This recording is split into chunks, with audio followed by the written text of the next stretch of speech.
After the registered speakers, I'm going to call on you first, just in case we lose you. So if that's okay, after the registered speaker, that's fine. Okay, so we'll go now then to our first registered speaker, Mr. Richards.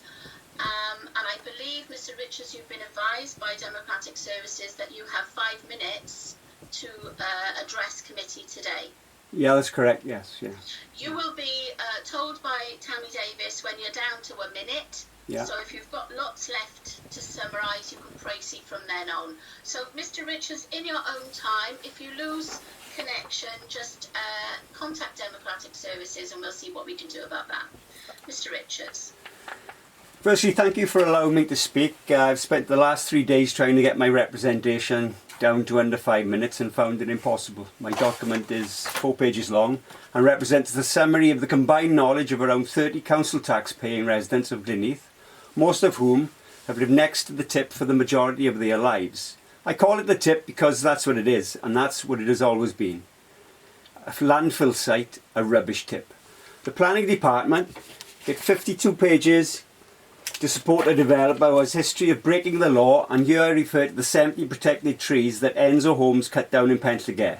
The judge who imposed the fine on Enzo Homes stated that this was a deliberate and defiant act.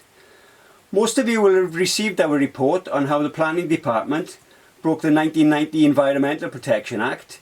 In 2010, the planning committee rubber-stamped planning department malpractice, and that has placed the lives of Glynneath residents at risk, and this includes my children.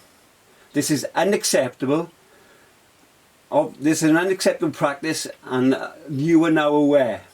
This 52-page document provides the combined knowledge of a few people who have walked over the site a couple of times and have tinkered with information on their desktops. The only geological survey that goes partway to identifying the complexities of the site was hidden in 2008 along with the contamination.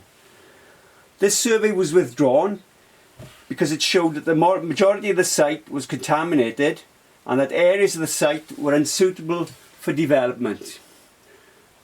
The document includes statements such as, it is assumed that no development of the area in the southwest of the site adjacent to the stream will take place. It is assumed would suggest that only an idiot would build houses at the location. Or perhaps we should rephrase that to include a developer that lacks integrity, as is proven at Penllygare, and is happy to build houses and move on to other developments, leaving other people to deal with the subsidence and flooding problems caused by the development. We can see that this has happened previously in the same location. The planning committee should take time out to visit numbers 2 to 8 Bryn Hyfryd. These houses are still experiencing subsidence problems 50 years on after being built.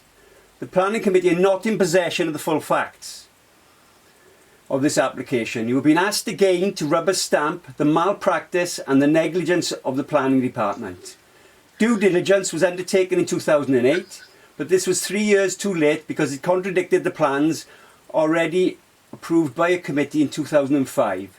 The Cuddy group didn't care because their intention was never to build on the site. The approval for houses was a lost leader for Cuddy. It allowed them to tip without licence. For every £1,000 they spent, they made £10,000 on tipping other people's waste material. To return to the current application, if the stream is tunnelled, then this creates a dam effect on Lower Bryn Hyfryd, thereby turning it into a basin. We should bear in mind that the stream is located on a major fault in the Earth's crust, and the earthquake we had in 2008 cracked a wall in my garden which is next to the stream. The tunnel will measure around 400 metres, and if a similar occurrence happens in the future, should the tunnel crack, collapse or become blocked, then it will turn Lower Bryn Hyfryd into a death trap that would place at least 10 houses under nearly 3 metres of water. There are serious conservation issues with the tunnelling of the stream. More importantly, it should be noted that the stream is a site of importance for natural conservation. Welsh Government legislation in 2015 and 2016 advises against such actions. The Future Generation Wales 2015 Act and Environment Wales 2016 Act places a duty of care to your council Both the diversity officer, the biodiversity officer and the developer's ecologist disagree with the planning department and have indicated that the stream should remain open. They are in a far better position to judge that no amount of nesting boxes and holes in fences in proposed conditions will mitigate the loss of habitat. The focus of planning has changed since 2005 when it was first suggested to tunnel the stream.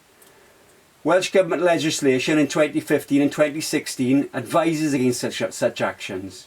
The Future Generations Wales 2015 Act and Environment Wales 2016 Act places a duty of care on the council.